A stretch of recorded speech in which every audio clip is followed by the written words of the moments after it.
Gloria a Dios, hermanos, que el Señor les bendiga. Bueno, aquí estamos con nuestra primera enseñanza a través de la web, es el webinar. En el mes de septiembre vamos a desarrollar el tema de hoy, que es la institución de la cena, de la Santa Cena, ¿no? Un tema que siempre ha traído un montón de confusión en las distintas iglesias, pero bueno, gloria a Dios porque vamos a tratar de ir desarrollando todo este tema lo más puntualmente posible para que todos podamos entender qué es esto de la Santa Cena. Tenemos un montón de cuadros introductorios para poder llegar a la institución, ¿no? A cómo el Señor empieza a instaurar la Santa Cena. Pero antes de avanzar me gustaría darle la bienvenida a todos los que nos están mirando por primera vez, a todos los hermanos que hoy comparten esta edición especial de la iglesia.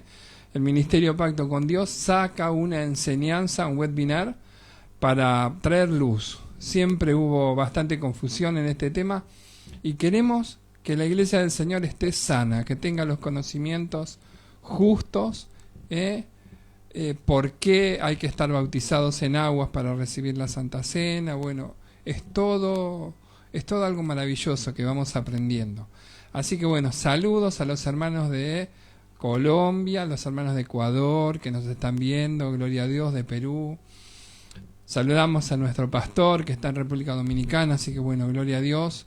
A todos los hermanos de las iglesias locales les mandamos un abrazo grande. Bueno, y queremos compartir esto.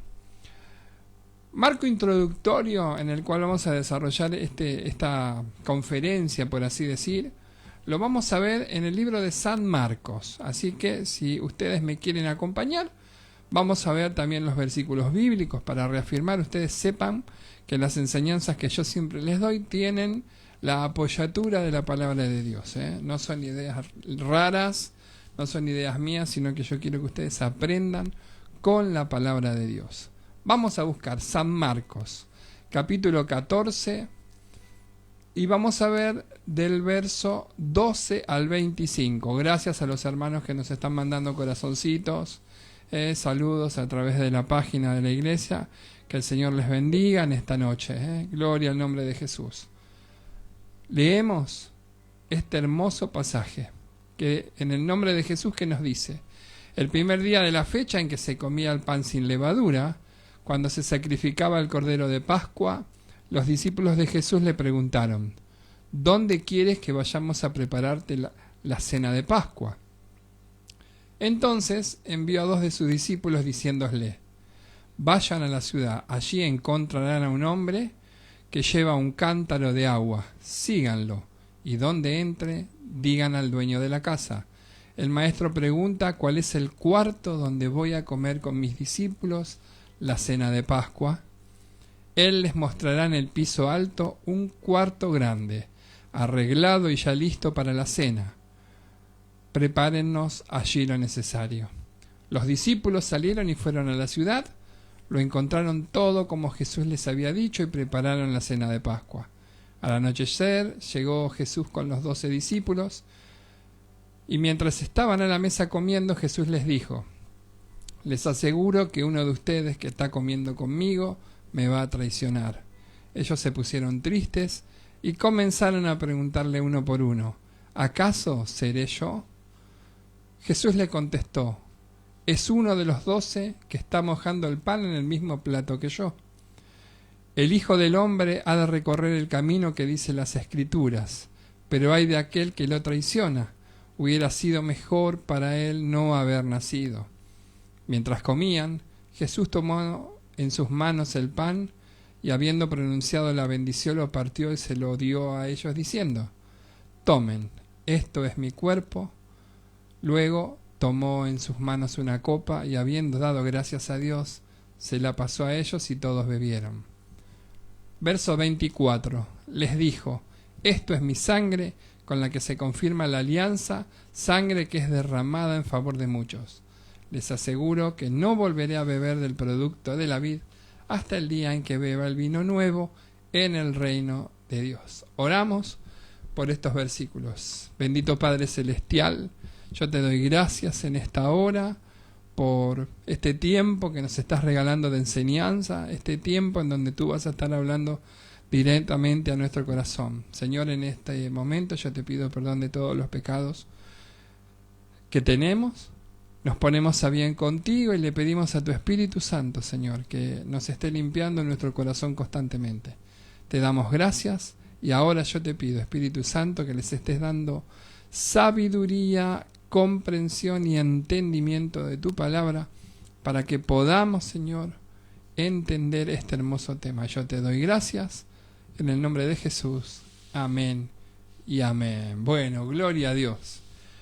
Hermanos, hemos visto, ¿no?, en estos relatos, considerando la venida oficial del rey a Jerusalén.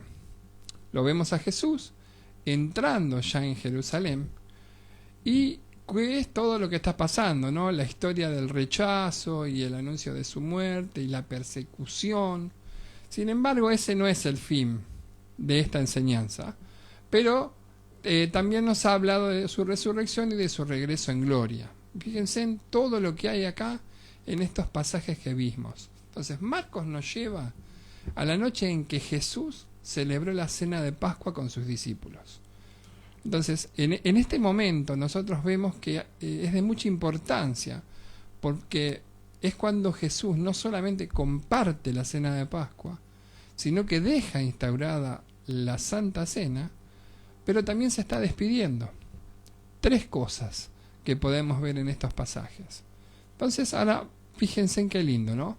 Después de la cena, ellos van a ir al huerto de Getsemaní, donde el Señor sería arrestado, y los discípulos van a ser dispersados. Así que no van a volverse a ver hasta después de su resurrección. Yo les hago toda esta introducción porque quiero que entiendan todo el marco conceptual para que podamos después llegar al punto que el Señor nos quiere llevar a conocer hoy. Si nosotros vemos en el libro de San Marcos, le dedica espacio en el Evangelio para explicar todo lo que Jesús hizo durante la última cena. Por eso es que recordamos también lo que nos dice San Juan, porque Juan es mucho más amplio con respecto a este tema. San Marcos nos cuenta solamente esto, pero cuando nosotros vamos a ver a San Juan, desde el capítulo 13 hasta el capítulo 17 inclusive, son esos 5 capítulos hermosos, ahí nos está dando detalles muy hermosos que sería muy bueno que luego ustedes lo vayan a ver, porque ahí habla de la relación de amistad que Jesús tiene con sus discípulos, qué era lo que iba a suceder con el mundo después que él parta, que no los iba a dejar solos, que le iba a mandar un consolador, les dice que son sus amigos. Entonces fíjense qué lindo, ¿no? Porque San Juan es mucho más puntual y hay algo que es muy, muy concreto, ¿no? Marcos nos muestra a Jesús como descendiente de David, que es muy lindo y es muy instructivo como lo hace. Pero San Juan, en toda la descripción del libro, nos muestra a Jesús directamente como el Hijo de Dios. Por eso es que es muy importante que leamos el libro de San Juan, porque al entender que Jesús es el Hijo de Dios, ahí ya tenemos un panorama mucho más lindo. Ya de entrada en el capítulo 1, el capítulo 1 ya nos está mostrando a Jesús como el mismo creador, como el mismo Señor que tuvo que venir personalmente a solucionar los problemas del hombre. Entonces, Marcos nos da un relieve de la Santa Cena. San Juan nos profundiza mucho más. Entonces, ahora, no debemos olvidar que tanto la Pascua como el Cordero eran símbolos que iban a cumplirse en Cristo. Acuérdense de toda la explicación que nos da Marcos, ¿no?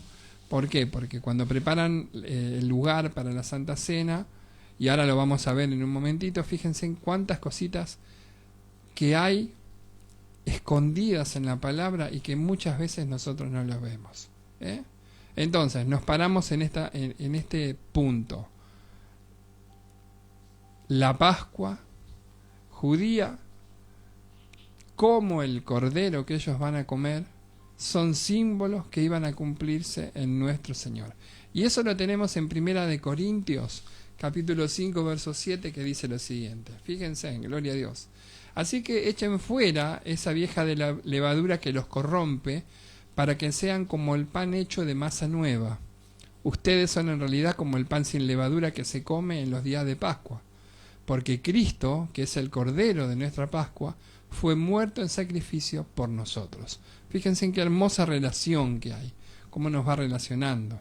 Pero una vez más, acá lo vemos a Marcos, que va a mostrarnos grandes verdades por medio de fuertes contrastes que se van a ver. Entonces, fíjense, todos sabemos que en el judaísmo la Pascua es una fiesta anual en la que se celebra la liberación que Dios se había hecho al pueblo de Israel cuando estaban esclavos en Egipto. Además, era un tiempo de comunión y solidaridad entre el pueblo, en donde se experimentaba y se juntaba y se expresaba también como una comida fraternal. Pero Cristo vivió aquella Pascua de una forma muy diferente. ¿Por qué? Por un lado, Marcos está colocando la celebración entre dos anuncios. Fíjense, el anuncio de la Pascua, que es uno, y el anuncio de la traición.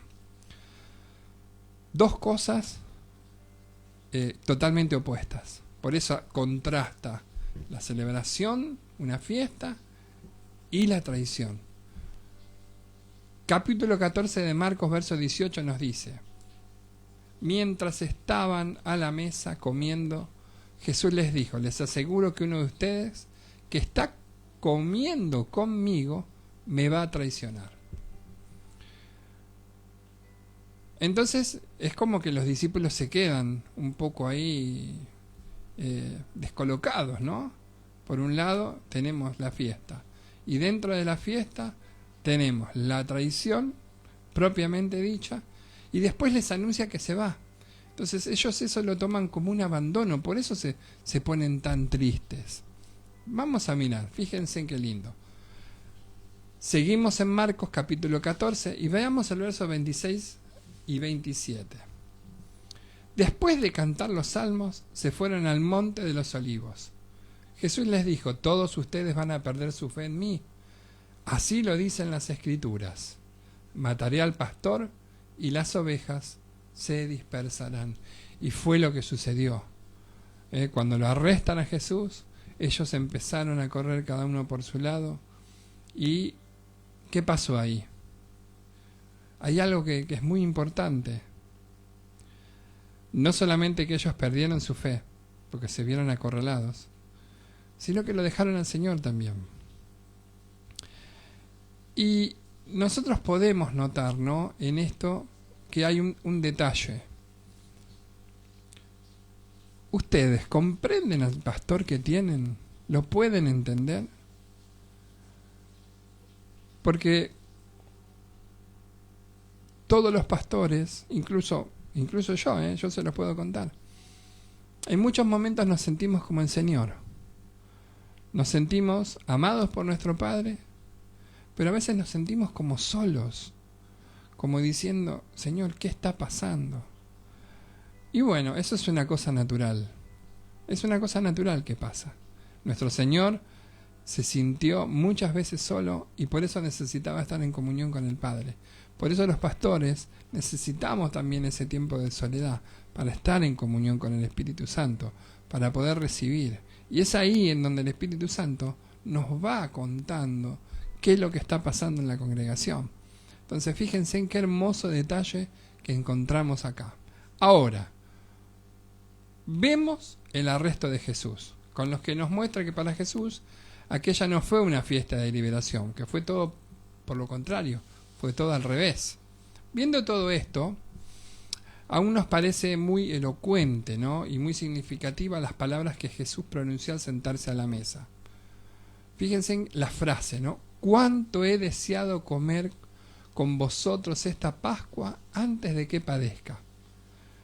Y acá yo siempre me acuerdo de lo que dice el libro de San Lucas, en el capítulo 22, puntualmente en el verso 14, que dice: cuando llegó la hora, Jesús y los apóstoles se sentaron a la mesa. Y veamos un poquitito esto, ¿no? Porque vamos a ver, ¿no? Vamos a considerar ahora lo que es los preparativos para la cena. El anuncio de la traición de Judas, estos son los temas que voy a desarrollar ahora, como para que lo vean. Los preparativos para la cena pascual está en el capítulo 14 de Marcos, versos 12 y 16, al 16. Después vamos a ver el anuncio de la traición de Judas. Seguimos en el verso 14, el capítulo 14, pero ahora del verso 16 al 21. Vamos a ver la institución de la Cena del Señor dentro del capítulo 14, del verso 22 al 25. Entonces, fíjense en estos temas hermosos que hay. Y es necesario que lo veamos primero para poder comprender qué estaba pasando en ese momento. Y después para que nosotros también tengamos una idea segura, porque muchas veces leemos la palabra y no llegamos a comprender los pequeños detalles que estaban ahí. Amén. Gloria a Jesús. Fíjense, vamos a empezar a hacer un poquitito de historia. El primer día de la fiesta de los panes sin levadura, que es una fiesta judía, es la Pascua. Así. La fiesta de la Pascua iba unida a la fiesta de los panes sin levadura. Era todo junto. La primera, cuando hablamos de la fiesta de la Pascua, solamente duraba un día. El resto viene a colación con los panes sin levadura. Y acá nosotros vemos que en la fiesta de los panes sin levadura está cuando se sacrifica el cordero, y cómo se compartía en familia, y qué sentido tiene la Pascua para el pueblo judío. Ellos festejan la liberación, salen de esclavitud. Y el pueblo evangélico también, hermanos. Cristo, sacrificado en la cruz, como el Cordero Santo, inmolado y sin pecado, es el que nos da la libertad. Nos da la libertad porque salimos de la posesión, de las garras de Satanás, y ahora estamos perteneciendo al pueblo de Dios. Entonces, fíjense en qué lindo, ¿no? Eso lo podemos conjugar y lo podemos ver también en el libro de Levíticos. Levíticos capítulo 23, versos 5 y 6 nos dicen, fíjense, en el mes primero a los 14 del mes, entre las 2 tardes, Pascua es del Señor. Y a los 15 días de este mes es la fiesta solemne de los panes sin levadura al Señor. 7 días comeréis panes sin levadura. Entonces fíjense en cómo está el correlato del Antiguo Testamento y cómo se unifica en el Nuevo Testamento. El Nuevo Testamento y el Antiguo Testamento tienen un correlato exacto. Ambas fiestas se celebran justas, y es por esta razón en donde encontramos que los evangelistas se refieren indistintamente a esta semana como la fiesta de la Pascua o la fiesta de los panes sin levaduras. Entonces, Marcos nos aclara que la noche en que Jesús cenó con sus discípulos fue la misma en que se sacrificaba el Cordero de la Pascua, lo que nos coloca en el primer día de la fiesta. Entonces, fíjense en qué importante. Esto siempre creó un problema para algunas personas. Fíjense, porque Juan dice que Jesús fue crucificado posteriormente a la preparación de la Pascua. Eso está en el capítulo 19, en el verso 31. Entonces, lo que nos lleva a pensar que la cena a la que Marcos se refiere no pudo haber sido en el primer día de la Pascua, sino que fue antes. Esos son todos pequeños detalles que nosotros los leemos y no nos damos cuenta. ¿Por qué? Porque nos falta muchas veces hacer la relación con el Antiguo Testamento. Seguramente esta cuestión se va a aclarar en gran medida si pensamos en qué, en que Juan se refiere a la Pascua como la semana entera, ¿está? Mientras que Marcos solamente toma el primer día. Pero bueno, más allá de todo eso, nosotros podemos notar el hecho de que en ese momento se sacrificaba el cordero y se compartía en la Pascua. Entonces es muy hermoso ver esas relaciones que hay, hermanos. La demás me gusta mucho. Entonces, vamos a ver. El sacrificio del Cordero Pascual marca el fin de la esclavitud y el comienzo de un nuevo pueblo libre. Este es el punto al cual yo quiero llegar. Amén. El sacrificio del Cordero en la Pascua marca el fin de una vieja etapa de esclavitud a un comienzo nuevo para las personas libres. ¿Cómo es eso? Bueno, en el caso de los israelitas significó el fin de la esclavitud en Egipto y el comienzo de su vida como una nación libre. Por otro lado, el sacrificio de Cristo supuso el fin de la esclavitud del pecado y comienzo de un nuevo pueblo, hermanos, que es la iglesia. Y acá estamos. Gloria al nombre de Jesús. Fíjense en qué lindo todo lo que pudimos sacar de unos pocos versículos que leímos, haciendo una relación con el Antiguo Testamento, cómo nuestro entendimiento se va ampliando y cómo podemos entender el relato histórico, cómo podemos ir entendiendo qué fue lo que fue pasado. Bueno, ahora vemos que los discípulos le preguntan a Jesús dónde quería él pasar la Pascua para compartirla. Y era una preocupación razonable que los discípulos le pregunten esto al Señor. ¿Por qué? Porque tenemos que tener en cuenta de que la ciudad de Jerusalén estaba llena, había miles de judíos que venían de todos lados a celebrar la Pascua. Tenemos otro problema, muy inconveniente. Ubicación. No había lugares en la ciudad como para que los discípulos se puedan hospedar con Jesús. Entonces ya ahí tenemos otro inconveniente. Pero ¿saben qué? El Señor nunca dejó nada improvisado, nada dejó al azar.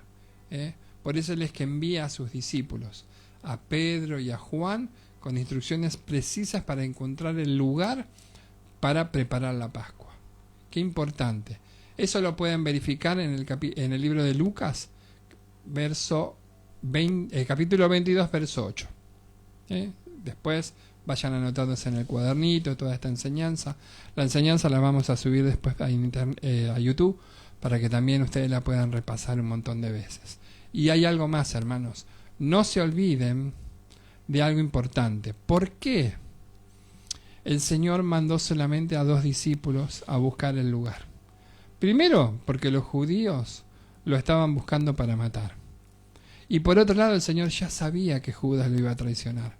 Entonces no quería adelantar el lugar para que pase primero la cena, pueda compartir con ellos, haga todo el valioso cumplimiento de la palabra en su vida. Que eso es importante. La palabra se tiene que cumplir. Y también nos sirve para que nosotros podamos aprender que el Señor siempre va a guiar a sus siervos indicándonos directamente el lugar concreto a donde Él nos quiere llevar. Y eso es por fe. Es por fe. Por eso es imprescindible tener una voluntad siempre rendida a su palabra. Siempre estar dispuestos, con un corazón abierto, a cumplir el propósito que Dios ya tiene para nuestra vida, un propósito de bendición. Vamos a ver ahora el tema del aposento. En cuanto al aposento, no sabemos quién era la persona que lo dispuso para que el Señor y sus discípulos celebren esta hermosa cena de Pascua. No sabemos porque la palabra no nos dice. Se nos dice que era el aposento alto. Lo que quiere decir que era un piso superior. Esto es todo deducido, lo vamos deduciendo. Las casas judías eran muy grandes, siempre tenían grandes espacios. Para llegar al aposento alto, siempre se accede por afuera, por la calle, no hay escaleras internas. Y esto del aposento alto también estaba dispuesto porque Él iba a tener intimidad con sus discípulos. estaba totalmente separado. Este mismo aposento alto, mis queridos hermanos, es el mismo aposento en donde el Espíritu Santo llega para bendecir a los 120 que estaban en oración, que estaban expectantes, que estaban esperando el cumplimiento de la palabra. Y ahora yo te pregunto, ¿estás expectante? ¿Estás esperando el cumplimiento de la palabra? Es el mismo lugar, ¿eh? Es el mismo lugar, porque estamos en la ciudad de Jerusalén, aposento alto. O sea, es el mismo lugar.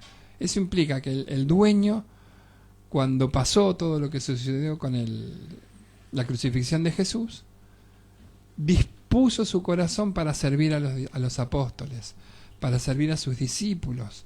Entonces, qué lindo es ver todo esto en detalles, que lo podamos contar, que podamos aprender. Y esto es algo lindo, porque yo quiero que el día de mañana ustedes puedan compartir esto con su familia, con sus hijos. Este lugar era el lugar en el que los discípulos, tanto Pedro como Juan, lo estaban preparando, lo estaban hermoseando. Comúnmente el dueño, cuando entregaba estos lugares, lo dejaba limpio, pero los discípulos quisieron limpiarlo aún más, especialmente todo lo relacionado a la preparación con el cordero que habrían de comer. Fíjense, ellos tendrían que conseguir un animal que habría de llevar al templo. El cordero lo tenían que llevar al templo. Ahí el sacerdote lo iba a sacrificar. El mismo sacerdote iba a recoger la sangre del cordero y la iba a rociar sobre el altar. Entonces, eso es un correlato igual de lo que el Señor hizo con nosotros. Cristo, Jesús, el cordero sin mancha y sin defecto, cuya sangre fue derramada en el altar de la cruz. Fíjense qué linda comparación, cómo el Señor, cómo nuestro papá ya tenía todo predispuesto. Por eso es que le da la orden en el Antiguo Testamento para que las cosas se hagan de una determinada forma. ¿Por qué? Porque cuando su Hijo Jesús llegue, Él iba a hacer e iba a cumplir toda la palabra. Avancemos un poquito, ¿no? Y qué lindo cuando encontramos todo esto. Ya estaba todo terminado, estaban todos los preparativos, ya estaba todo ahí en condiciones, ya era de noche, y Jesús llega junto con los 12 para comer la Pascua en recuerdo de la salida de la esclavitud de Egipto y como signo de amistad entre ellos. Entonces, una vez que ellos están en el aposento alto, todos se sentaron a la mesa y como parece que solo estaban ellos, la palabra no dice que haya alguien más, sino estaba el Señor con los 12, también encontramos que no había ningún sirviente para que los atendiera. Y acá cabe destacar algo: ninguno de los discípulos se presentó a lavar los pies de los que estaban allí, y eso era una costumbre. Acuérdense que las personas antes de sentarse a comer, siempre los sirvientes del dueño de casa le lavaban los pies. Eso es como una señal de respeto. Le limpiaban los pies. Y acá no había nadie que haga eso. Por eso es que el Señor se ciñó con una toalla en la cintura y poniendo agua en un lebrillo comenzó a lavarle los pies a los discípulos. El que mejor explica este tema es San Juan. Ahí lo pueden ver en el capítulo 13, del verso 4 y 5. Después que finalizó el lavado de los pies, él se sienta a la mesa. Bueno, se sienta. Vamos a decir que se reclinó sobre la mesa, puesto que los discípulos comían siempre casi acostados, tumbados, ¿no? Puestos sobre o apoyados en uno de sus brazos. O sea, se ponían a lo largo y se apoyaban. Este detalle es importante para poder comprender algunas de las escenas que ocurrieron más adelante en esa misma noche. Pero acá fíjense un detalle que el Señor me mostraba. Si los discípulos, cuando compartieron la Santa Cena con Jesús, estaban todos recostados, acá tenemos una contraposición con el cuadro La Última Cena de Leonardo da Vinci, en donde están todos parados uno al lado del otro. Entonces fíjense en cómo Leonardo juega con algunas de las costumbres. Tenía esa particularidad el pintor. La pintura es maravillosa, no le vamos a dar ningún descrédito, pero Leonardo no era creyente.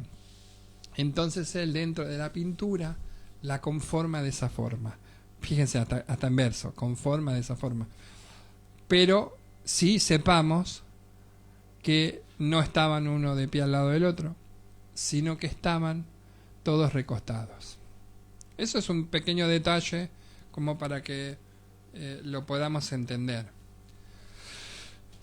Vamos a la parte esa que estábamos viendo, que decía: uno de vosotros que come conmigo me va a entregar. Esa noche el Señor iba a anunciar el establecimiento de su reino, gloria al nombre de Jesús, y fue entonces cuando sacó a la luz que Satanás había logrado infiltrar en aquel aposento alto un traidor,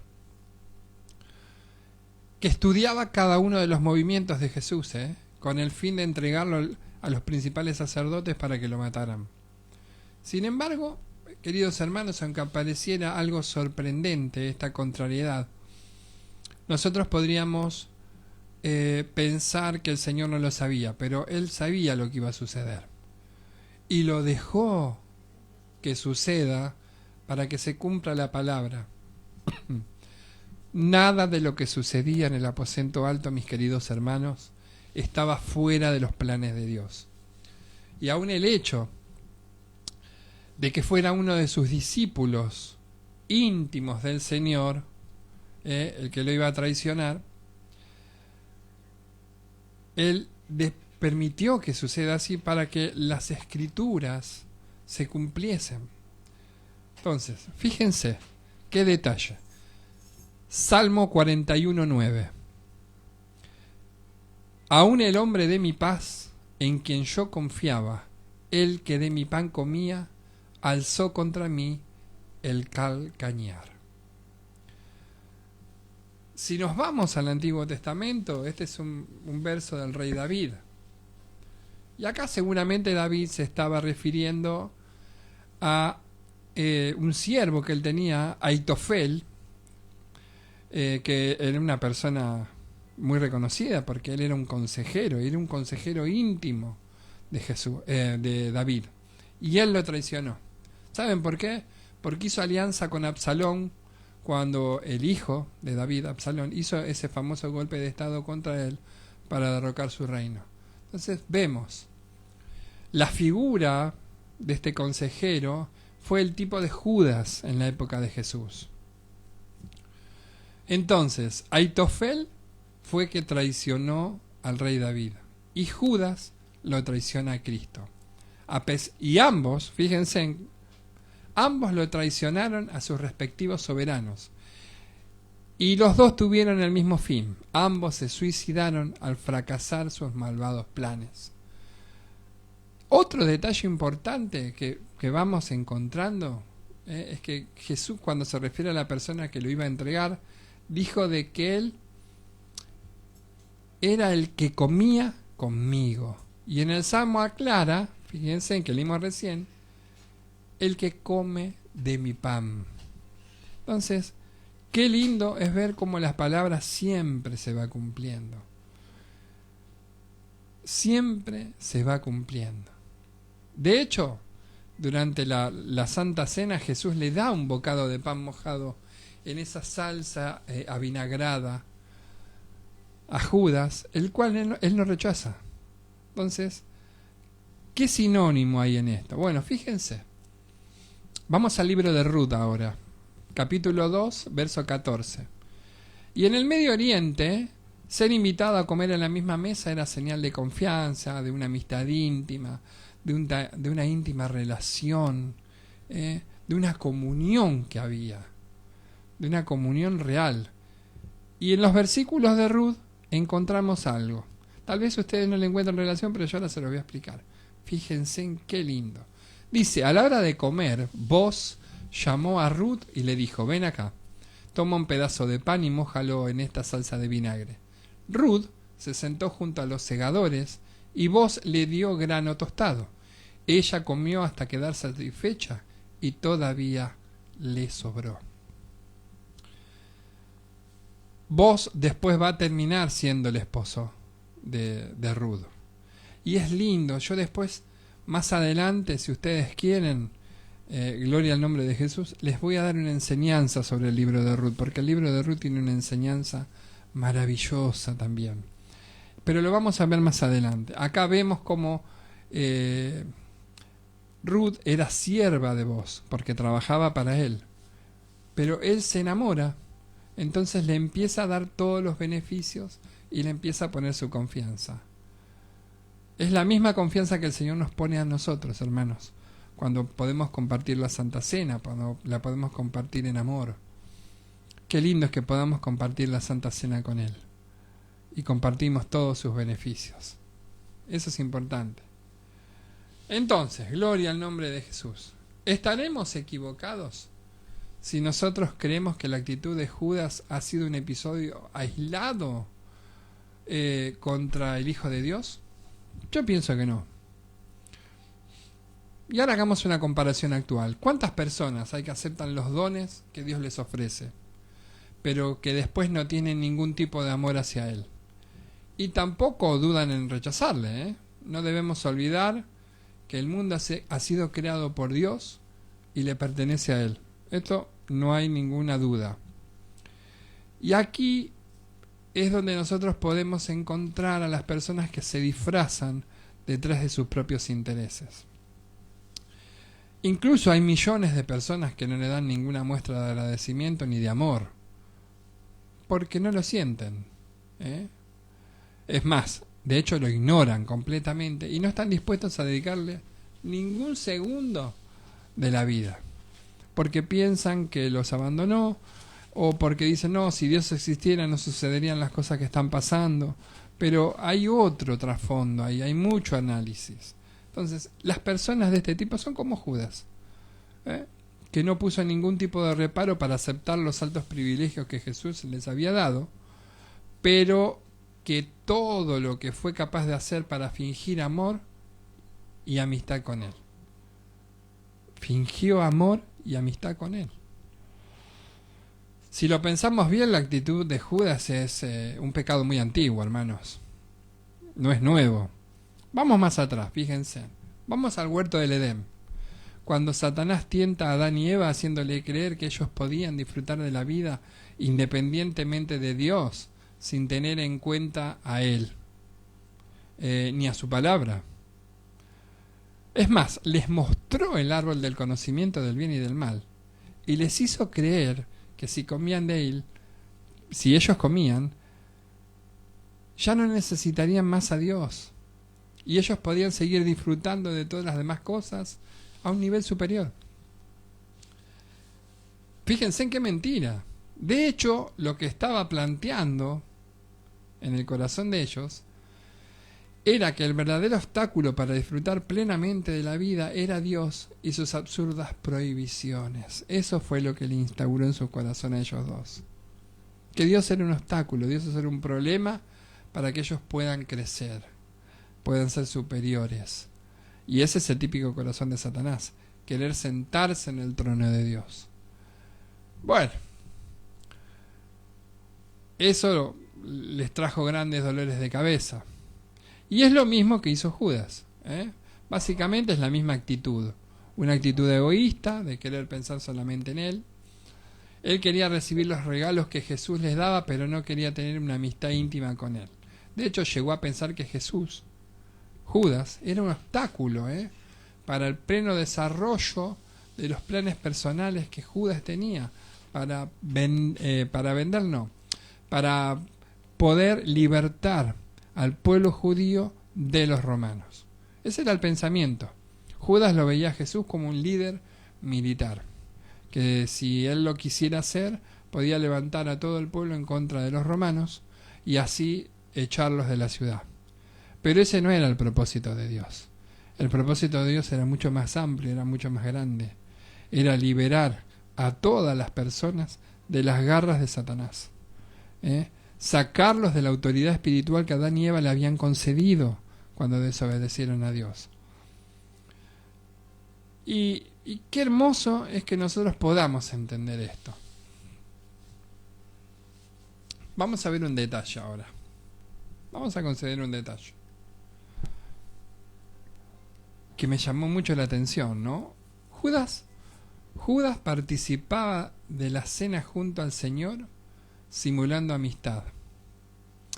De hecho ya hacía mucho tiempo que simulaba, que se hacía el bueno, pero en su corazón había una actitud de amargura y resentimiento que finalmente lo llevaron a traicionarlo.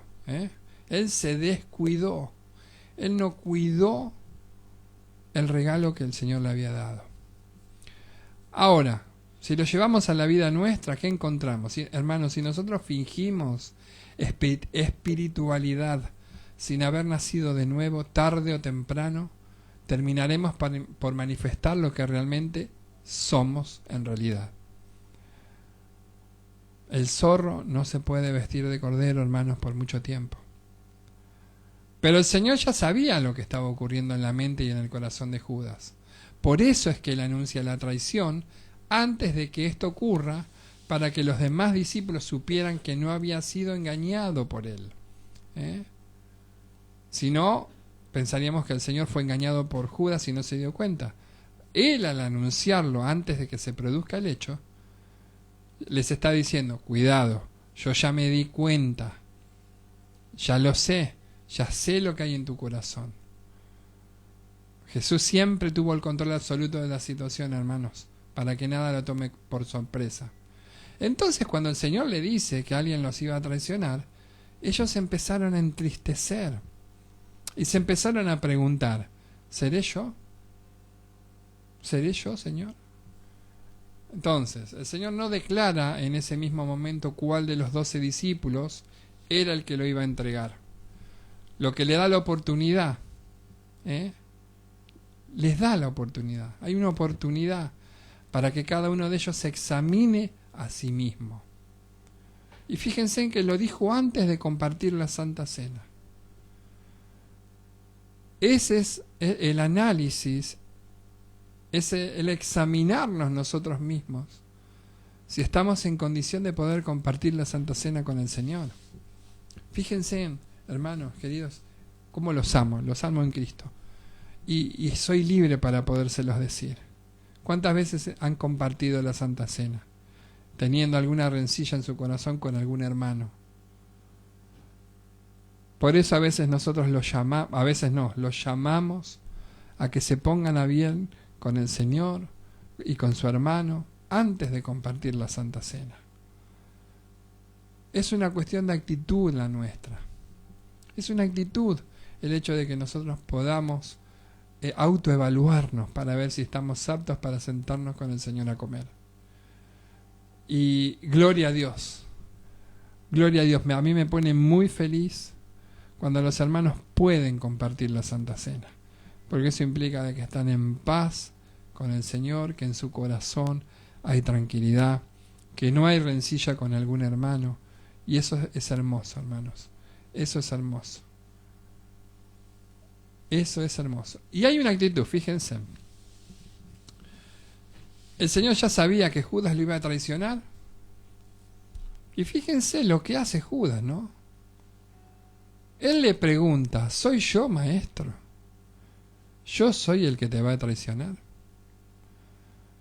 Estaba claro que aunque con esa faceta o esa personalidad hipócrita que él tenía, él pensaba que lo había engañado al Señor, pero en realidad había engañado a sus compañeros, había engañado a los otros 11, pero no pudo ocultar las verdaderas intenciones de su corazón al Señor.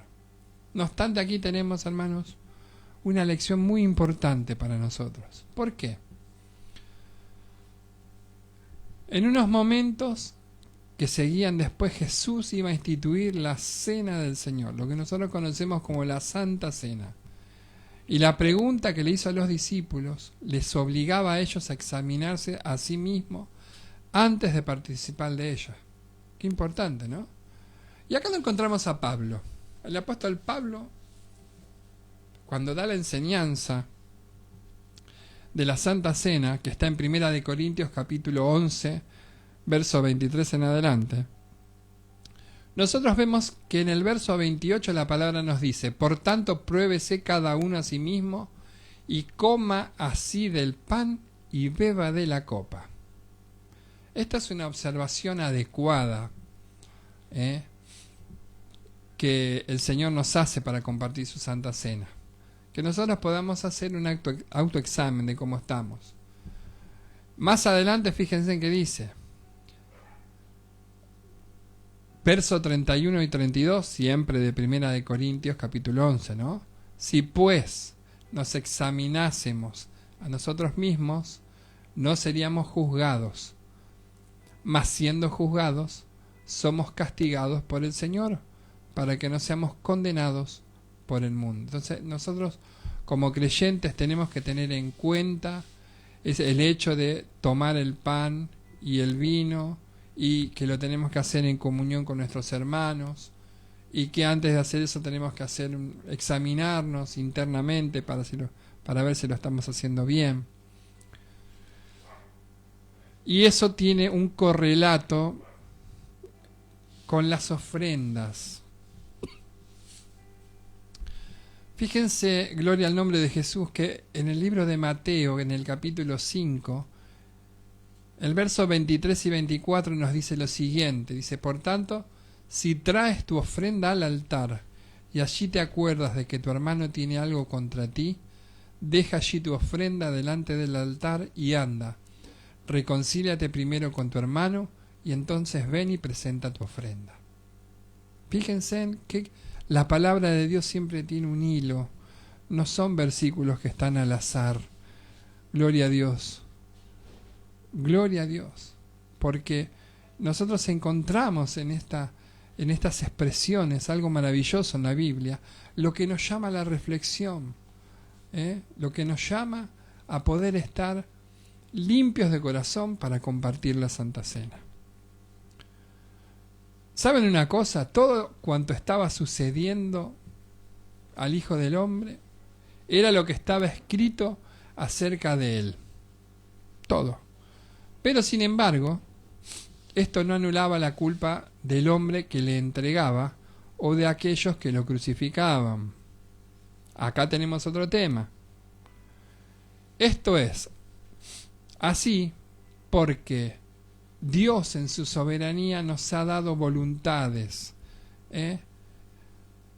nos ha dado el libre albedrío, y el libre albedrío lo tenemos con el fin de que lleguemos a conocerle y a que entablemos con él una relación de amistad y de amor, pero de forma voluntaria. Él no nos ha hecho como robots, que los robots están determinados por una programación establecida de antemano. El hombre no es así. Es por eso que en esta misma razón nosotros somos responsables de aquellas elecciones morales que tomamos. El libre albedrío nos hace libre para elegir: o amo a Dios o no lo amo.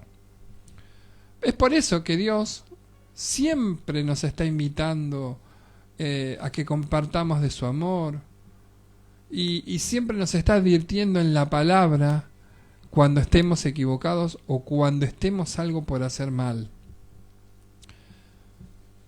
Él es misericordioso, hermanos. Él conoce las intenciones de tu corazón. Él sabe cuando tratas mal a tu familia. Él sabe cuando no estás cumpliendo tus obligaciones como sacerdote de la casa. El Señor sabe cuando la esposa no está cumpliendo con su deber. El Señor sabe cuando los hijos no están cumpliendo con la obligación de hijos que tienen. Entonces nosotros no debemos pensar en Judas como que fuera un robot destinado a cumplir con la promesa del Salmo 41.9 que leímos hace un rato. Tenemos que pensar en Judas como un hombre que con su pecado desperdició todas las oportunidades que Dios le dio. Todas. Y aquí encontramos del por qué Jesús también le advierte directamente que lo iban a traicionar. Él te advierte. Él le advirtió. Y así todo siguió con lo que tenía en su corazón. El Señor le dijo, mirá, hay alguien que me va a traicionar. Y hasta tuvo la caradurez de preguntarle, Señor, ¿voy a ser yo? Y acá que vemos que Judas rechazó todas las advertencias y también rechazó el amor de Jesús. Y cuando vos rechazás el amor de Jesús, le abrís la puerta de tu vida al enemigo para que Satanás entre en tu vida y tome su lugar. Entonces, Judas no fue determinado por la Escritura ni empujado por el Señor a hacer lo que hizo. Y por esa causa Jesús añadió sobre él una de las palabras más solemnes y terribles que jamás pronunció. Bueno le fuera a aquel hombre no haber nacido.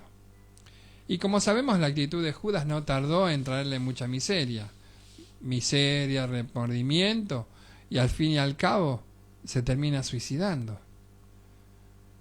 Si nosotros fuéramos predeterminados para todo, ¿qué sentido tenía hacerle esa advertencia a alguna persona que ya sabemos que de antemano está predeterminado por Dios para que haga un acto fallido? ¿No es así? Por el contrario, lo que vemos es un Dios que respetó la voluntad de Judas, aunque ésta estuviera en contra de su propia voluntad divina. Lo respetó. Y del mismo modo, el Señor respeta la actitud y la voluntad que vos tenés. Fíjense en hasta dónde llegamos con leer unos pocos versículos. Y todavía no entramos al tema, ¿eh? Estamos haciendo toda la introducción, como yo le digo. Pero estamos explicando, gloria a Dios, todo lo que está pasando. Entonces, hay algo que a mí siempre me gustó. El hombre tiene la propia elección de elegir su camino. Y no le vas a poder echar la culpa a nadie de lo que sos al día de hoy. Nadie tiene la culpa por lo que sos. Si no estás en Cristo, te guiaste bajo tu propio pensamiento, bajo tu propia voluntad. Y si estás en Cristo, gloria al nombre de Jesús, estás cumpliendo con el propósito que Dios te dio. Pero es voluntario, Él no te está obligando. Fíjense, qué hermoso, qué hermoso. Dios tiene un plan, hermanos, maravilloso para cada una de nuestras vidas. Para cada uno. Entonces, el plan de Dios es un plan soberano, como yo siempre digo, ¿no? ¿Por qué? Porque es por gracia. El plan de Dios siempre es por gracia. Y cuando nosotros hacemos la voluntad de Dios, vamos a recibir la bendición. Siempre.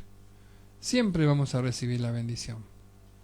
Y fíjense algo muy hermoso que voy encontrando. Libro de los Hechos, capítulo 2, capítulo 2, sí, versos 22 al 24. Nosotros vemos y leemos la palabra y dice: escuchen pues, israelitas, lo que voy a decir. Como ustedes saben muy bien, Dios demostró ante ustedes la autoridad de Jesús de Nazaret, haciendo por medio de él grandes maravillas, milagros y señales. Y a ese hombre que conforme a los planes y propósitos de Dios fue entregado, ustedes lo mataron, crucificándolo por medio de hombres malvados. pero Dios lo resucitó, liberándolo de los dolores de la muerte, porque la muerte no podía tenerlo dominado. El Señor sabía todo lo que iba a suceder. Él fue voluntariamente a la cruz para sacarnos de la esclavitud, para que nosotros hoy podamos ser libres en Cristo Jesús y tener acceso directo al Padre. Eso es lo que yo quiero que entiendas en esta tarde. Para ir cerrando, ya vamos a entrar al punto fundamental. Vamos a ver entonces el tema ahora de la Santa Cena con los discípulos. Concluyendo la cena, leímos que Jesús tomó el pan y el vino y les dio nuevos significados, instituyendo lo que nosotros conocemos como la Cena del Señor. Lo primero que yo noto es la sencillez tanto de la narración como de lo que Jesús hizo. Eso es sencillo. Qué bueno hubiera sido, queridos hermanos, si qué lindo no hubiese sido siendo que los hombres, ahí está, no se hubiesen desviado de esta sencillez al celebrar la Santa Cena. Porque en sí la palabra nos dice que es algo muy sencillo. Si nosotros a veces vemos, hacen cada cosa cada vez que celebran la Santa Cena. Nosotros tenemos que tener la Santa Cena es el momento más solemne que nosotros tenemos. Fíjense en que el Señor Jesús con pocas palabras hizo referencia a 3 textos cruciales del Antiguo Testamento. En el antiguo pacto del Sinaí es el número 1. Éxodo capítulo 24, verso 3 al 8. Lo leemos, dice: Moisés fue y le contó al pueblo todo lo que el Señor había dicho y ordenado, y todos a una voz contestaron: haremos lo que el Señor ha ordenado. Entonces Moisés escribió todo lo que el Señor había dicho, y al día siguiente, muy temprano, se levantó y construyó un altar al pie del monte y colocó 12 piedras sagradas, una por cada tribu de Israel. Luego mandó a unos jóvenes israelitas que mataran toros y los ofrecieran al Señor como holocausto y sacrificio de reconciliación. Moisés tomó la mitad de la sangre y la echó en unos tazones, y la otra mitad la roció sobre el altar. Después tomó el libro de la alianza y se lo leyó al pueblo, y ellos dijeron: pondremos toda nuestra atención en hacer lo que el Señor ha ordenado.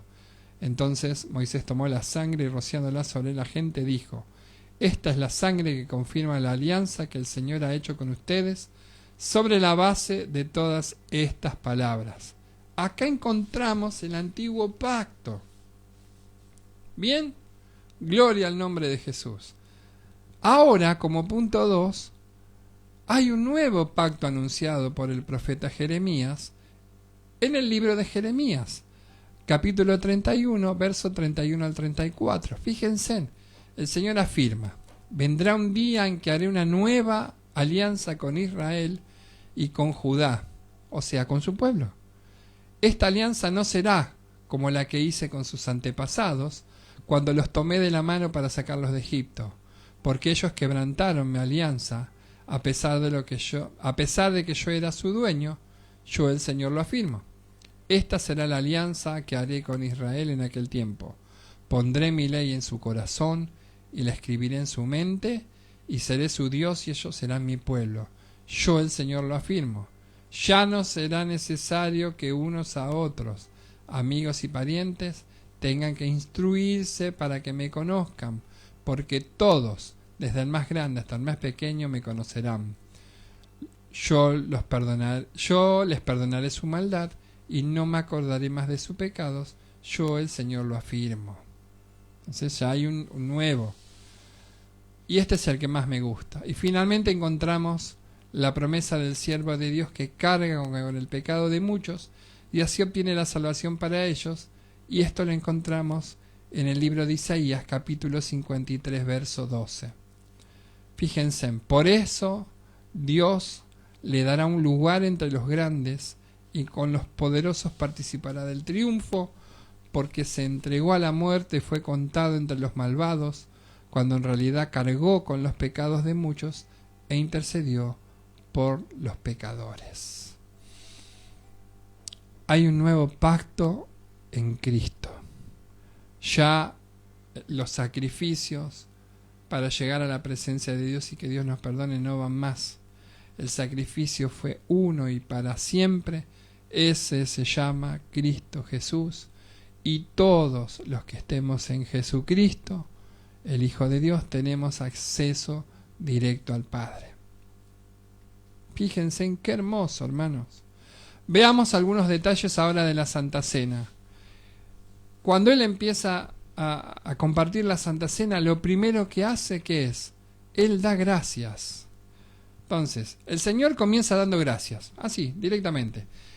Y acá nosotros es importante que subrayemos este hecho, porque muchos han interpretado, sin ninguna base bíblica, que lo que Jesús hizo fue consagrar el pan y el vino, cuando en realidad lo único que hizo fue dar gracias. Pero en esas circunstancias tan adversas y dramáticas, ¿cuál es la razón por la cual el Señor le da gracias? Sin duda su actitud nos sorprende, hermanos. Nos sorprende y nos sorprende mucho. Porque nosotros normalmente no actuamos así. Pero Jesús era diferente y a pesar del profundo dolor que inundaba su alma y viendo con claridad que la obra de la cruz que se disponía a realizar iba a implicar la separación temporal con su Padre, sin embargo también él podía ver la forma anticipada que el cumplimiento de esa obra encomendada serviría para darle la gloria al Padre. Y él le da la gloria por anticipado. Él sentía dolor, pero también sentía mucha gratitud. ¿Dónde lo encontramos? Juan, capítulo 17, verso 4. Fíjense qué hermoso. Dice, yo te he glorificado aquí en el mundo, pues he terminado la obra que tú me confiaste. Ahí, automáticamente. Además Jesús sabía que el Padre no le abandonaría, hermanos. El Padre no lo iba a entregar a la muerte. ¿Y eso dónde lo encontramos? Lo encontramos en el Salmo 16, verso 10. Fíjense en qué hermosa frase. Dice, pues no me dejarás en el sepulcro, no abandonarás en la fosa a tu amigo fiel.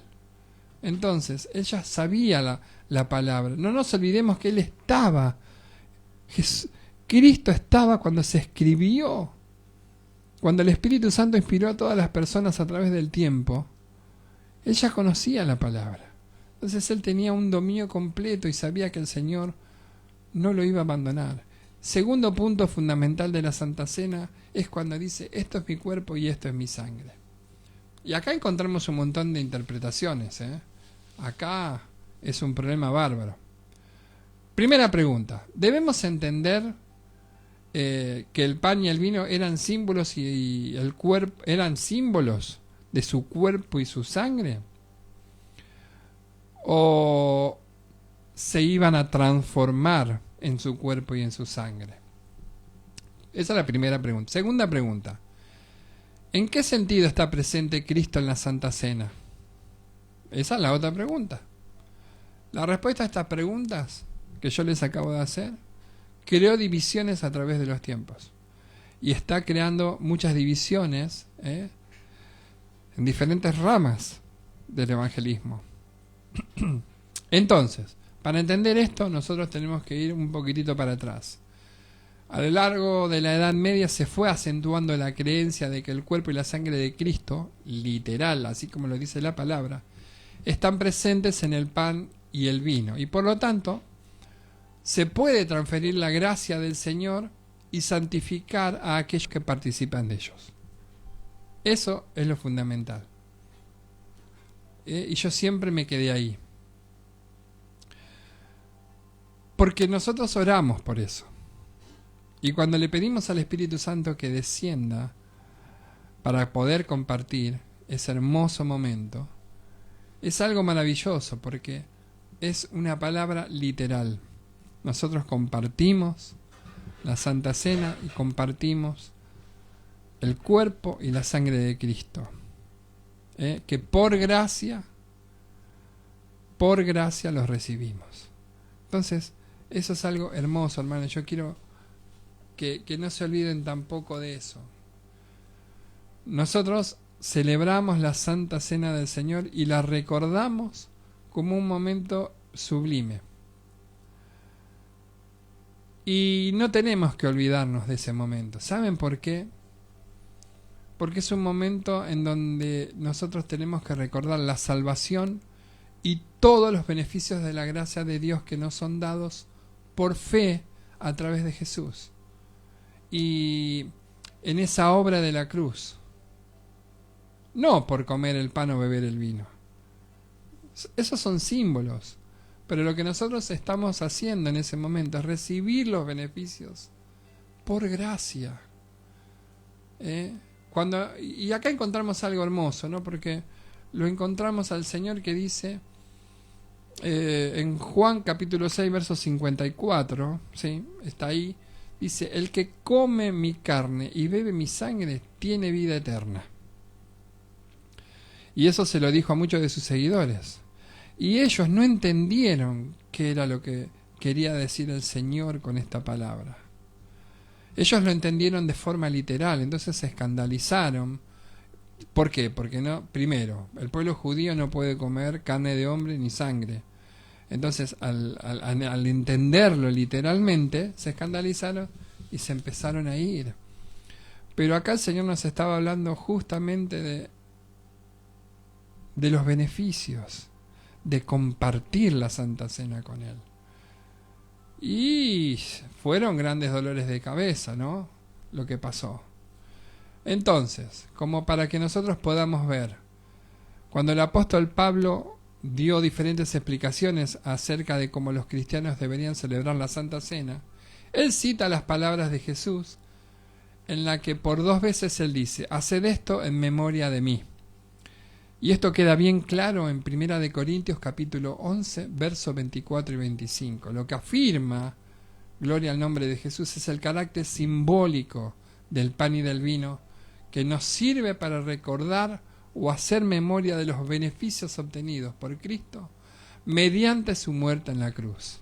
Además, él dijo que hacer esto, al hacerlo, estaríamos anunciando la muerte del Señor hasta que Él venga. Gloria al nombre de Jesús. Entonces, por lo tanto, al tomar el pan y el vino, nosotros reconocemos que Cristo está presente de forma literal entre nosotros.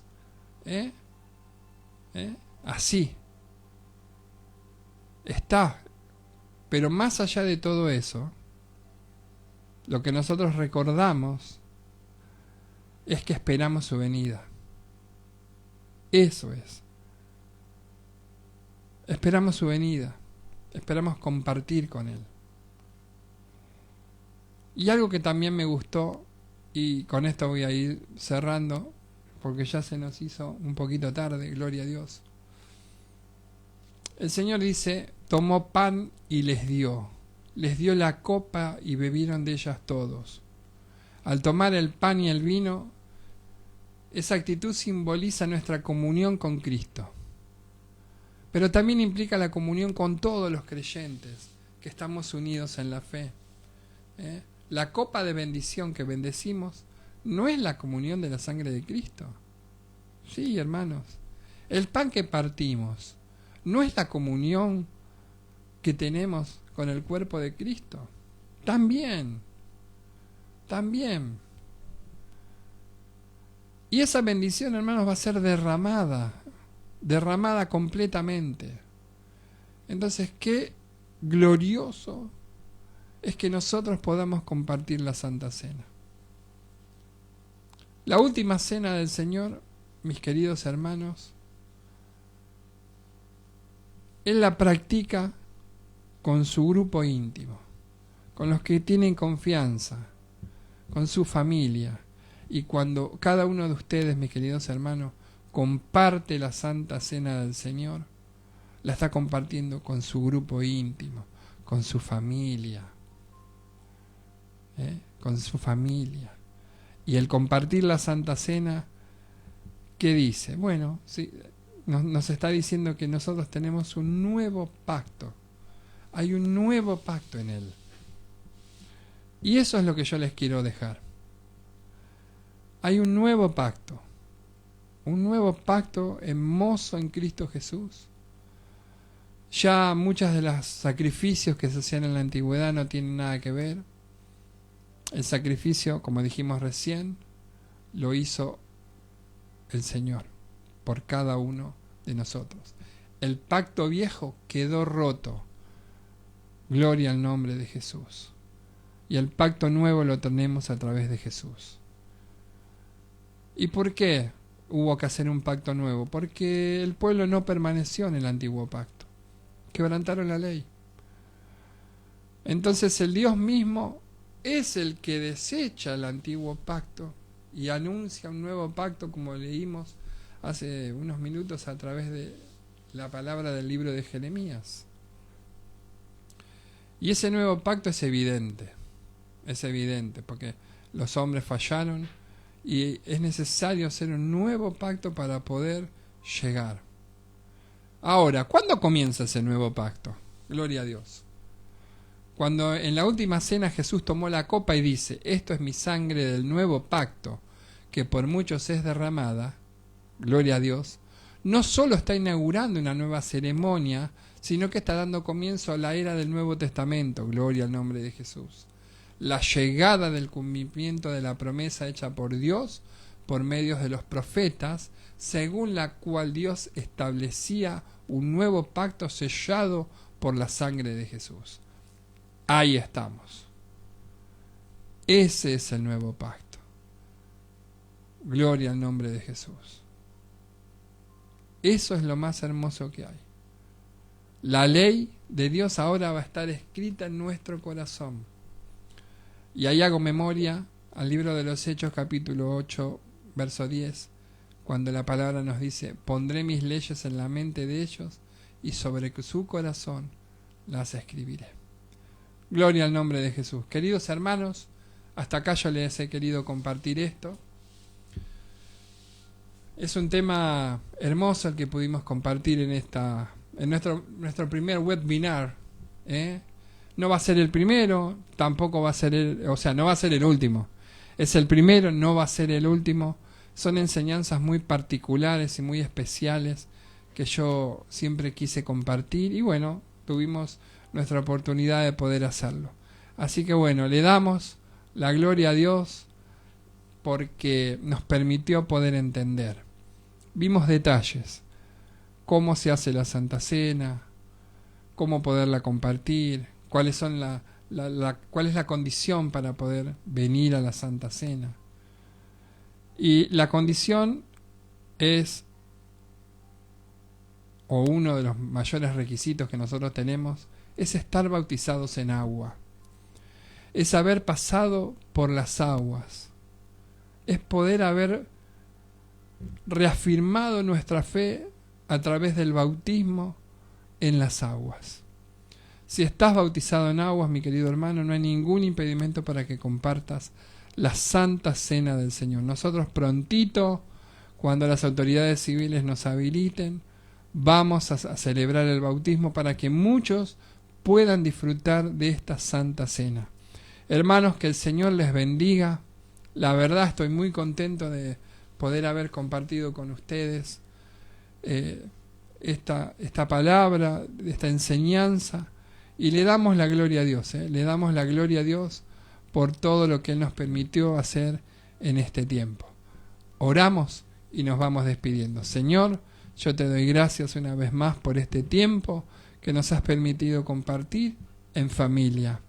En el nombre de Jesús, Señor, yo te pido, Padre amado, que tu bendición sea derramada sobre cada uno de mis hermanos, sobre cada una de las personas que hoy están viendo esta clase especial, este webinar, para que puedan entender, Señor, en su corazón los beneficios que hay en el compartir tu Santa Cena. Señor, yo te doy gracias por cada uno de ellos y en el nombre de Jesús envío y desato una gran bendición. Gracias yo te doy en esta noche, en el nombre de Jesús. Amén y amén. Hermanos, les mando un caluroso afecto, hermoso abrazo de oso, como yo siempre digo, y recuerden que Jesús les ama y nosotros también. Chau, hasta nuestra próxima edición. Dios les bendiga.